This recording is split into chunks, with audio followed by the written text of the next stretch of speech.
세상은 오늘을 석가 탄신일로 지키고 여러가지 경축 행사로 분주합니다. 물론 사람 중에 빼어난 성인의 탄생을 축하하고 그분의 가르침을 되새기는 일은 좋은 일입니다. 그런데 오늘은 또한 하나님 아버지께서 자기 아들 예수 그리스도의 십자가 죽으심과 부활과 승천과 이후에 교회를 향하여 성령을 부어주신 성령 강림절입니다. 우리 그리스도인들에게는 매우 뜻깊은 날이고 교회가 하나님의 성령으로 말미암아 힘차게 약진하는 귀한 계기가 되는 날이므로 이 날을 우리가 지키며 기념하며 다시 한번 성령 충만하기를 기원하는 겁니다. 성령 강림절은 오순절이라고도 부르는데 이것은 주님의 성천 이후에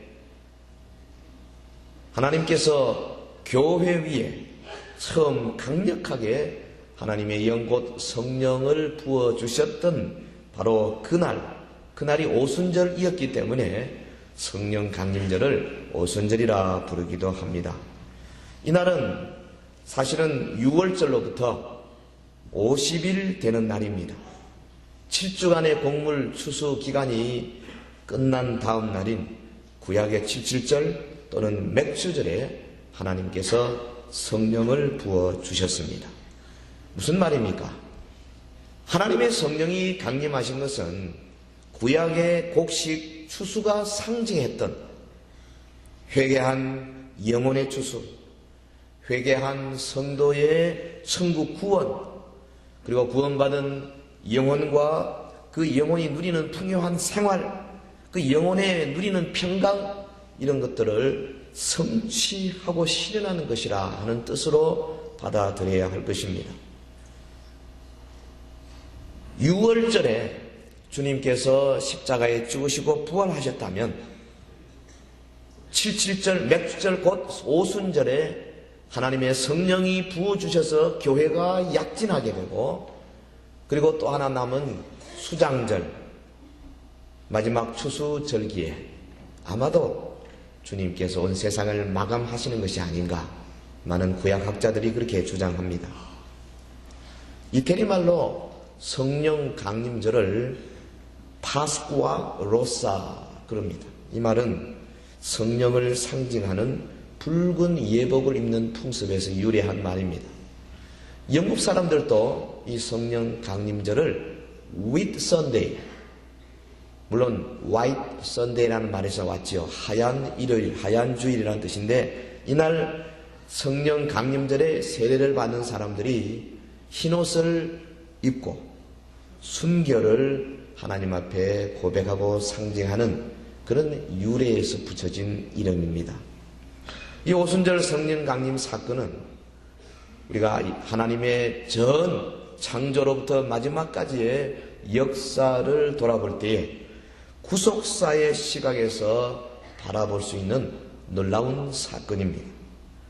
옛날 창조 당시에 에덴 동산에서 아담과 하와가 하나님이 주시는 모든 평강을 누리고 모든 축복을 누렸지만 저들이 하나님의 언약을 어기고 하나님 앞에서 범죄하고 타락하고 하나님으로부터 쫓겨났습니다.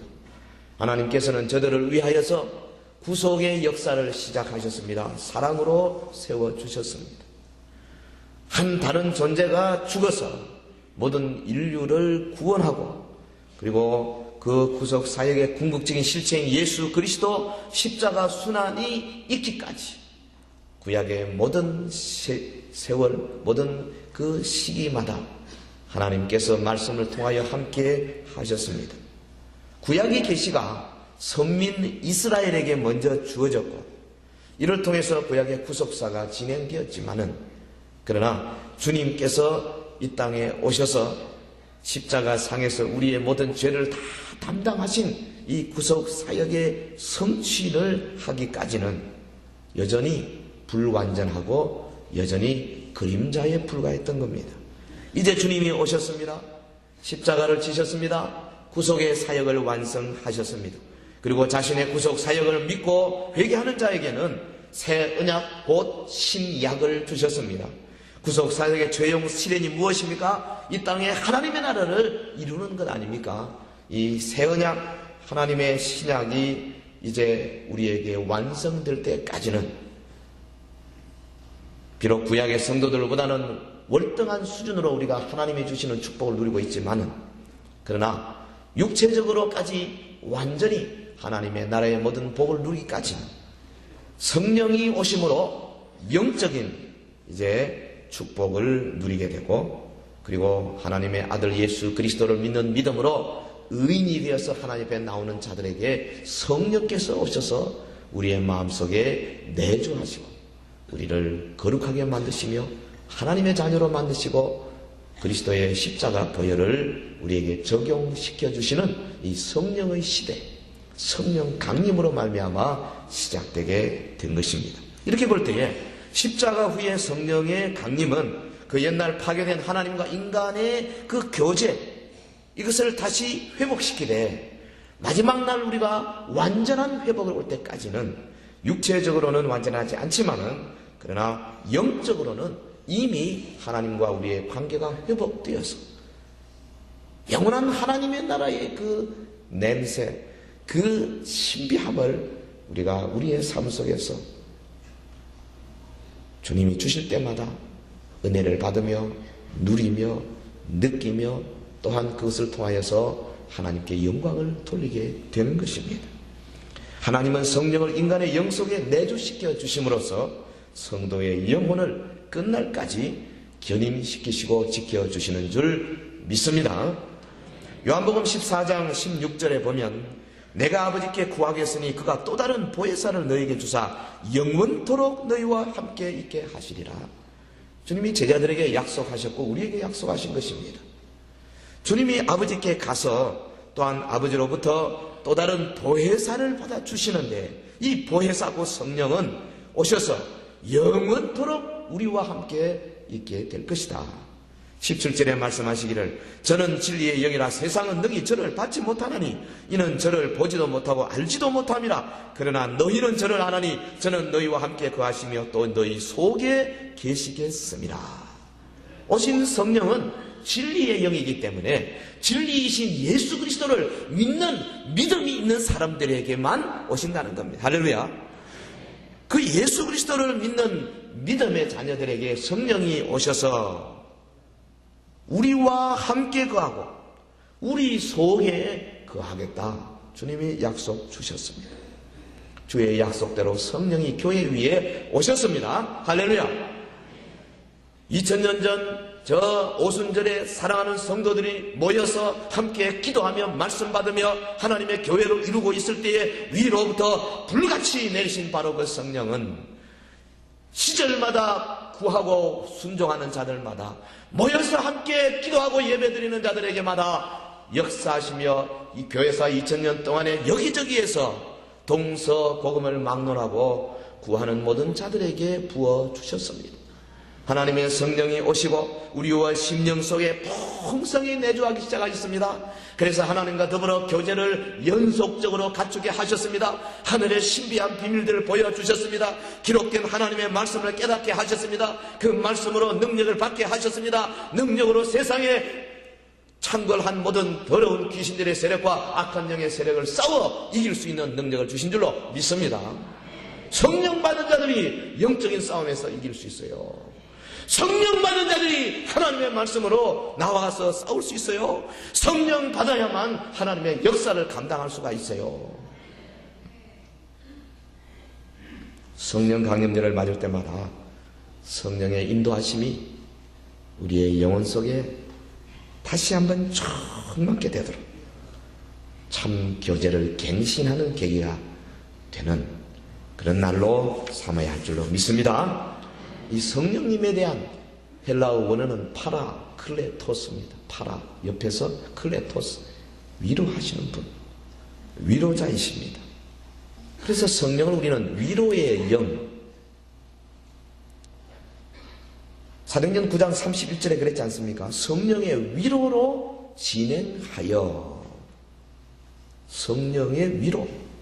우리가 성령을 위로의 영이라고 할 때에 무슨 뜻이 내포되어 있습니까? 몇 가지로 생각합시다. 첫째는 성령께서는 평화를 주시는 분이라는 뜻입니다. 하나님의 영이 우리에게 오셔서 평화를 주신다. 성령이 주시는 평화는 이중적인 의미가 있어요. 그 첫째는 하나님과의 평화, the peace with God, 하나님과 함께하는 평화고, 두 번째는 하나님의 평화, the peace of God. 이 이중적 의미의 평화를 의미하는 성경 구절은 많이 있습니다. 마태복음 11장 28절에 수고하고 무거운 짐진 자들아 다 내게로 오라, 내가 너희를 쉬게 하리라. 여기 쉼이라는 단어는 하나님과 함께하는 평화, 하나님과의 평화, 1번의 평화입니다.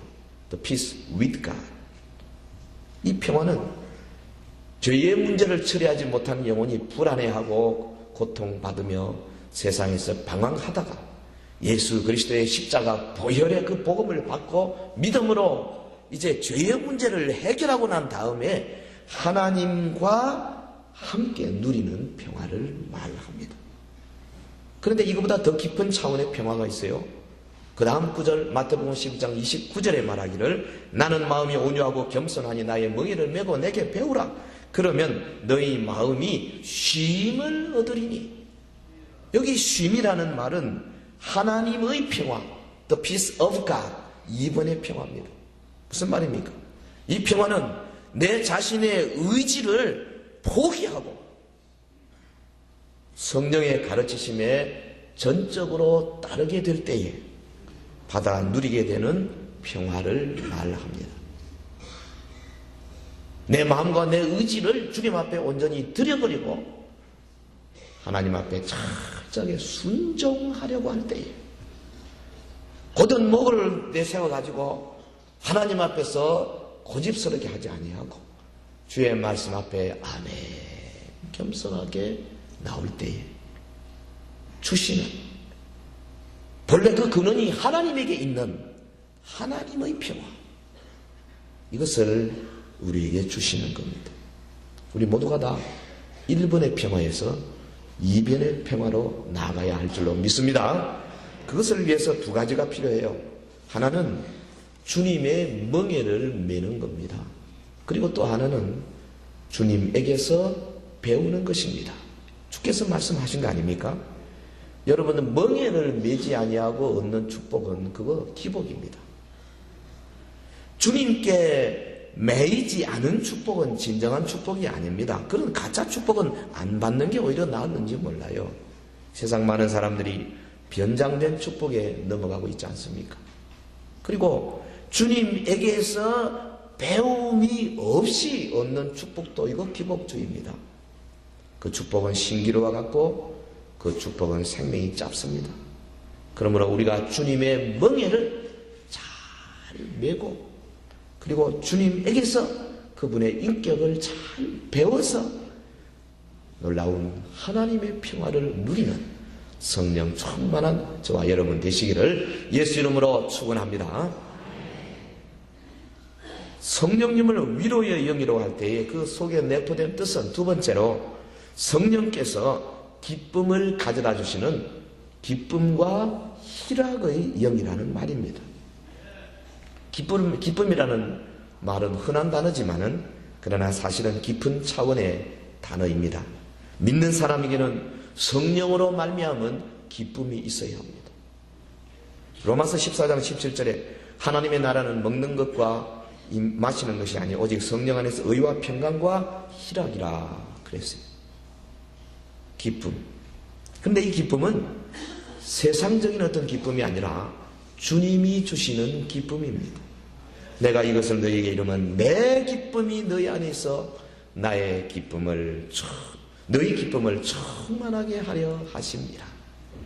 주님의 기쁨이 우리 속에 있어서 우리 속에 우리의 기쁨이 충만하게 되는 것이 주님의 뜻입니다. 요한복음 16장 24절에 말하기를 지금까지는 너희가 내 이름으로 아무것도 구하지 아니했으나 구하라 그리하면 받으리니 너희 기쁨이 충만하리라. 할렐루야. 주님이 주시는 기도의 응답을 받고 우리의 기쁨이 충만해지는 그런 수준이 있다는 겁니다. 여러분, 이 기쁨은 주변의 환경에 의하여 좌우되지 않습니다. 이 기쁨은 우리의 선천적 본성과 상관이 없는 것입니다. 이 기쁨은 후천적 성격이나 기질과도 관계가 없습니다. 우리의 본성 아래 밑바닥에서 자리하는 샘물로부터 쿨쿨 솟아나는 놀라운 주님의 선물인 줄 믿습니다. 고속도로를 운전해 보면요, 가끔씩 1차선, 2차선에 차를 몰고 가다가 큰 트레일러 같은 거 만나잖아요. 요즘은 막 큰 트레일러가 어떻게 1차선까지 막 들어오는 판이니까 한 번씩 보면 상당한 시간 동안 같이 가다 보면 막 불안하지요. 옆에 쳐다보면 막 소리가 굉장한 소리, 탱크 소리가 납니다. 여러분, 큰 소리가 나는 이유가 뭡니까? 엔진이 돌아가는 소리도 크지만은 그 엔진으로부터 뒤에 이 바퀴까지 연결되는 그 차축이 아주 돌아가는 소리가 굉장히 큽니다. 가끔씩 그런 생각을 해요. 야, 그렇다. 저렇게 소리가 커야 무거운 것을 이제 싣고 참 가파른 언덕도 쭉쭉 올라갈 수 있지 않는가. 추력의 앞바퀴는 방향을 정해주는 조정 차축입니다. 근데 뒷바퀴를 돌려주는 힘은 이 동력 차축에 의해서 전달이 되는 겁니다. 우리의 인생의 앞뒤 바퀴도 조정 차축과 동력 차축이 필요해요. 우리를 진리 가운데로 인도하시고 조정하시는 바로 우리 성령님, 그분이 우리에게 동력을 주시고 권능을 주시고 능력을 주셔서 일하게 하시는 바로 성령이십니다. 여러분의 성도가 그 마음속에서 성령의 엔진 소리가 힘차게 들려와야 비로소 주님이 주시는 일도 할 수 있고 주님이 주시는 기쁨도 누릴 수 있는 줄 믿습니다. 이런 사람은 어떤 상황 속에서도 기뻐하며 노래할 수가 있는 거예요. 사도 바울이 그렇고 신라가 그렇고 디모데가 그랬습니다. 신앙의 많은 선진들이 그러한 삶을 우리 앞에 살아 성령께서 공급하시는 초월적인 기쁨을 노래했습니다. 저와 여러분, 우리 모두 다 성령이 주시는 그 놀라운 삶의 기쁨을 통하여서 주님께 영광을 돌리고 주변의 사람들에게도 영향을 미치는 주의 백성들이 되시길 예수 이름으로 축원합니다. 세 번째로, 성령님을 위로의 영이라고 할 때 내포하는 뜻은 뭐냐? 말 그대로 성령님은 우리에게 위로와 위안을 주시는 분이라는 말입니다. 언제 성령의 위로하는 사역이 가장 잘 나타납니까? 이 성령의 사역이 가장 잘 드러날 때는 고통과 고난의 때입니다. 영혼을 위로하시는 어머니의 그 손길 같은 하나님의 인격성이 가장 잘 드러나는 때는 바로 성도가 고통받고 고난받고 어려움을 당하고 슬픔 속에 있을 때인 겁니다. 성령님이 함께 하실 때에는 우리가 받는 시험과 위로는 정비례하는 것 같아요. 성령 안에서 참된 믿음을 가진 사람에게는 시험과 기쁨, 이것이 은혜로운 평행관계에 있습니다. 하나님의 말씀이 고린도후서 1장 5절에 말하기를 그리스도의 고난이 우리에게 넘친 것 같이 우리의 위로도 그리스도로 말미암아 넘치는 도다. 고난이 우리에게 넘치는 그 수준으로 주님이 주시는 위로도 넘치는 도다. 할렐루야. 받아보면 자만이 알 수가 있는 위대한 말씀입니다. 모든 어려움은 성령님과 동행하는 사람이나 사실은 축복의 조짐이 될 수 있어요. 우리가 당하는 모든 시험의 때는 다시 말하면 가장 놀라운 기쁨의 때로 언제든지 우리에게 다가올 수 있다는 것입니다. 1982년 저 보스턴의 한 병원에 뇌암에 걸린 소년이 누워 있었습니다. 그 이름이 샴 버틀러, 나이는 7살. 션은 의사로부터 회생 불가 판정을 받았습니다. 근데 이 아이가 어린 애도 불구하고 야구광이었어요. 이 보스턴의 그 프로야구 레드삭스 있지 않습니까? 이 홈런 타자인 스태플턴의 열렬한 팬이었습니다. 어느 날 션의 아버지가 이 스태플턴에게 편지를 보냈어요. 내 아들이 지금 뇌암으로 죽어가고 있습니다. 내 아들은 당신의 열렬한 팬인데 이 션이 마지막으로 당신을 한번 만나보기를 원합니다.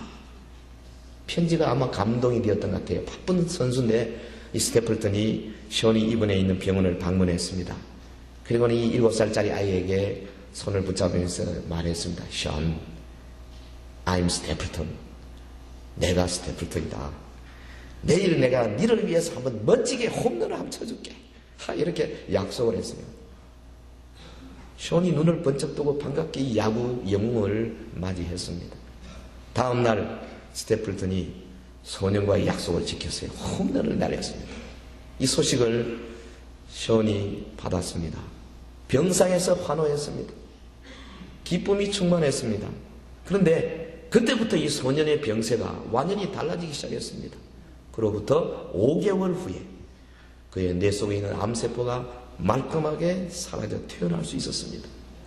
희망과 기쁨은 암세포를 죽이는 명약이었던 겁니다. 사실은 사람에게 가장 무서운 병은 절망이라고 하는 악성 종양입니다. 여러분, 한 사람의 야구 영웅이 했던 일, 이것의 수만 배를 살아계신 우리 하나님의 성령께서 하실 수 있는 줄 믿습니다. 성령의 위로가 우리에게 임할 때에 우리 속에 기쁨이 넘치고 희망이 넘치고 소망이 넘쳐서 죽어가던 자들이 일어날 수 있고, 시리에 빠진 자들이 소망을 찾고, 세상의 삶의 의미를 상실했던 자들이 새로이 재기해서 놀라운 재기의 삶을 사는 사람들 얼마든지 있는 겁니다. 여러분, 우리가 가지고 있는 그 슬픔에 하나님의 손길이 닿고 있다고 믿는다면은 그 슬픔은 그 어떤 빛보다도 찬란한 빛의 원천이 될 줄로 믿습니다. 여러분, 낮에는 결코 그 빛이 보이지 않지 않습니까?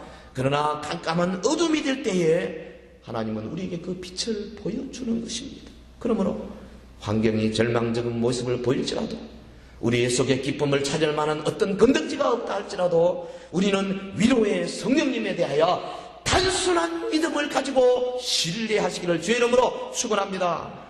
모든 상황을 우리가 기쁨으로 계산하는 계산법을 배워야 하는 겁니다. 여기 계산이라는 말은 시적인 용어도 아니고 무슨 감정적인 용어가 아니고 냉철하고 정확한 셈을 의미하는 용어입니다. 계산서 좌변에 여러분 뭐가 있어요?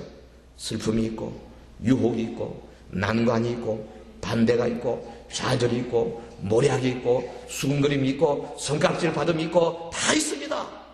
그러나 계산서 우변에 뭐가 있습니까? 하나님의 임재가 있습니다. 하나님의 의지가 있습니다. 하나님의 기쁨이 있습니다. 하나님의 약속이 있습니다. 하나님께서 함께 하시는 놀라운 약속이 있고 하나님의 사랑이 있는 줄 믿습니다. 좌변과 우변을 대차대조표로 한번 보시길 바라요. 성령으로 역사하시는 성도의 삶 속에는 적자가 아닙니다. 언제나 흑자입니다. 항상 흑자예요. 항상 남아요. 우리가 성령을 모시고 살면 우리의 삶은 항상 플러스 인생이 되는 줄로 믿습니다. 빚이 없는 교회, 빚이 없는 성도가 되어야 되는데요, 영적인 적자가 절대 없는 교회, 영적인 적자가 절대 생기지 않는 성도가 되어야 할 것입니다. 성령을 모시고 사는 사람은 삶은 항상 플러스의 삶입니다.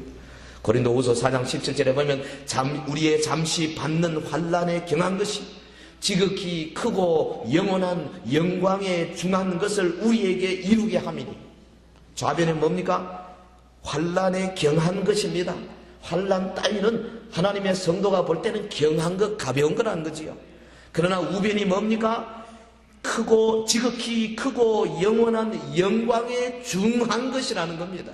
우리가 이 땅에서 받는, 그리스도로 인하여 받는 십자가나 환난은 아무것도 아니고 가벼운 것이지만은, 그러나 장차 하나님이 우리에게 주시고 하나님께서 약속하신 그 놀라운 상급은 영원하고 또한 엄청나게 크고 중요하고 무겁다는 겁니다. 할렐루야. 대차대조표를 보시라고요.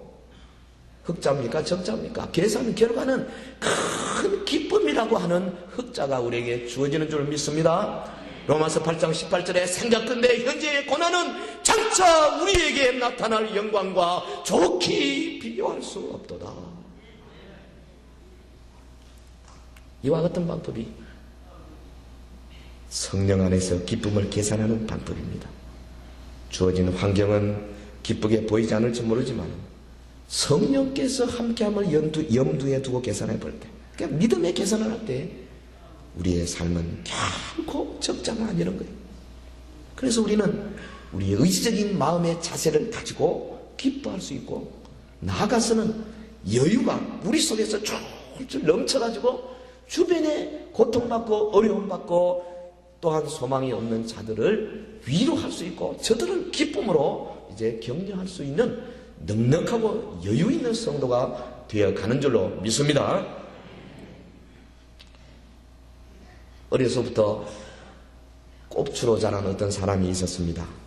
굉장히 우울한 삶을 사는 사람입니다. 그런데 어느 날 이 사람이 그만 어떤 여자를 보고 짝사랑을 하기 시작했습니다.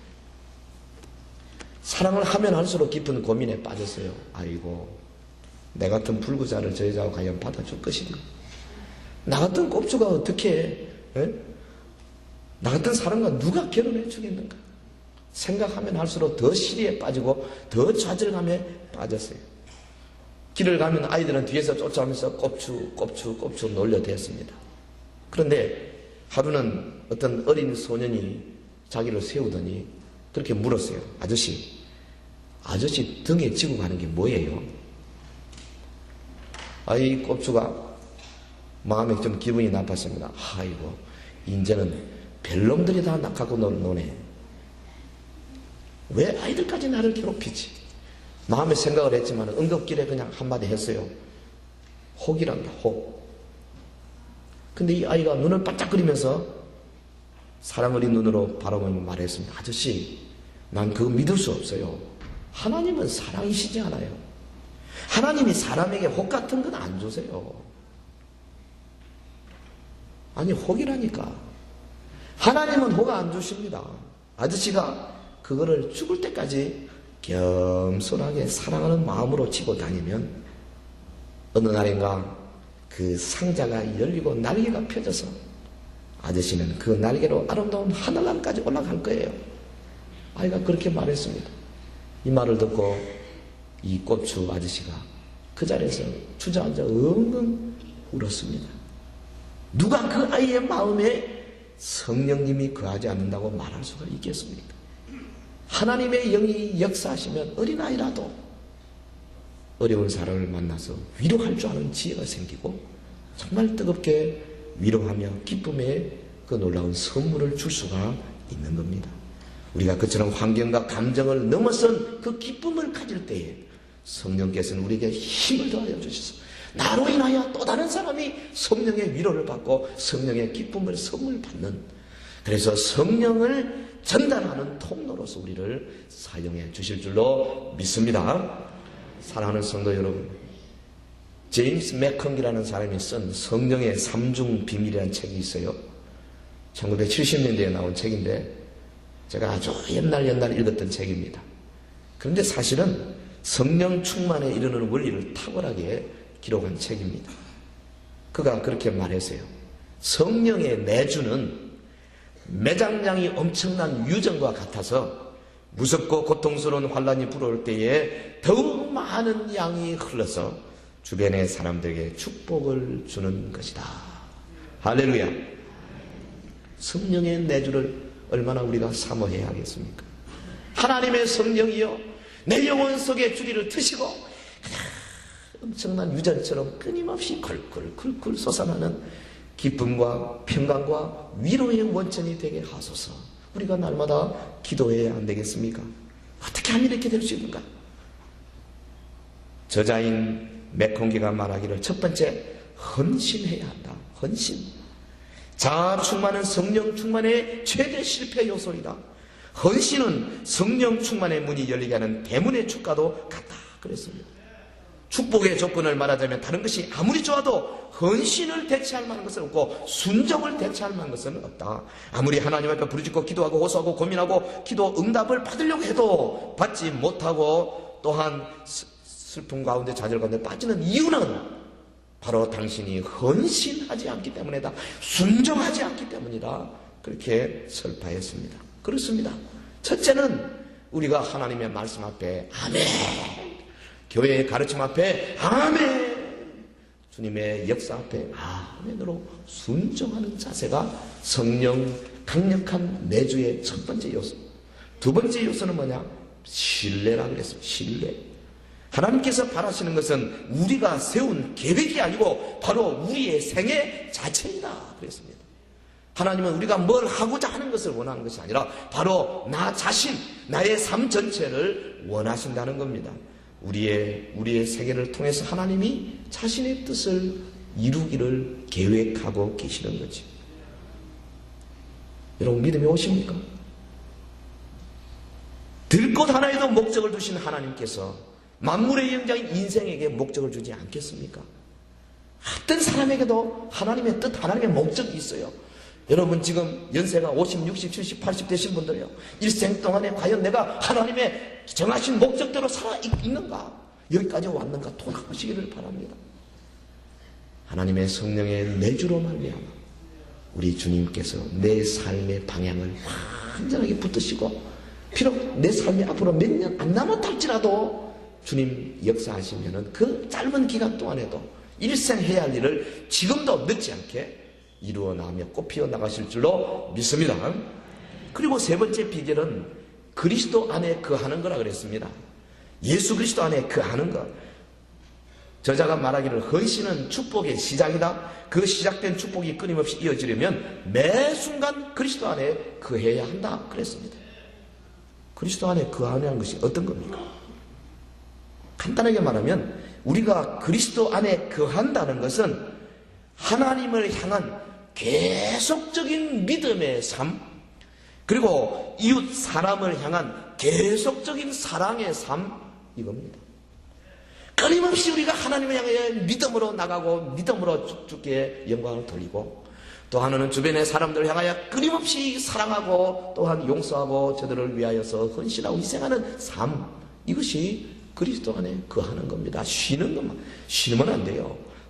금년에 좀 쉬었다가 내년부터 하지, 한 3년 쉬지 뭐, 쉬면 안 됩니다. 그리스도 안에 거하는 것은 뭐냐면 하루도 빠짐없이 끊임없이 믿음으로 전진하고 또한 이웃 사랑으로 전진하는 삶이 바로 그리스도 안에 거하는 삶입니다. 사랑하는 성도 여러분, 지금 그리스도 안에 거하고 있습니까? 지금 내가 헌신의 삶을 살고 있습니까? 지금 내가 하나님의 약속과 능력을 철저히 신뢰하고 있습니까? 그렇다면 바로 여러분은 성령님과 동행하고 있을 것입니다. 위로의 성령님과 동행한다는 것이 얼마나 좋은 일인지 알 수가 없습니다. 우리의 기도 삶 가운데 우리가 하나님 앞에 말씀 묵상하는 동안에, 하나님의 말씀을 전하기 위하여 전도 사업하고 있는 동안에, 어려운 사람과 만나서 대화하며 또한 상담하는 동안에 성령의 놀라운 평강과 기쁨과 위로가 밀물듯이 밀려오는 것을 날마다 경험해야 할 것입니다. 이 경험이 저와 여러분, 우리 온 성도들, 성령 강림절을 맞이한 우리 모든 서인의 성도들을 위해 강물처럼 흐르고 흐르게 되기를 주의 이름으로 축원합니다. 기도하십시오. 우리 다 같이 합심해서 기도하겠습니다. 성령이 주시는 평강과 성령의 기쁨과 위로가 넘치기 위하여 여러분 순종합시다. 헌신합시다. 그리고 하나님을 철저하게 신뢰합시다. 그리고 그리스도 안에서 끊임없이 믿음의 삶과 사랑의 삶을 진행해 나갑시다. 이 위대한 삶이 우리 온 성도들에게 넘치도록 다 같이 통성으로 기도하겠습니다. 거룩하신 우리 하나님,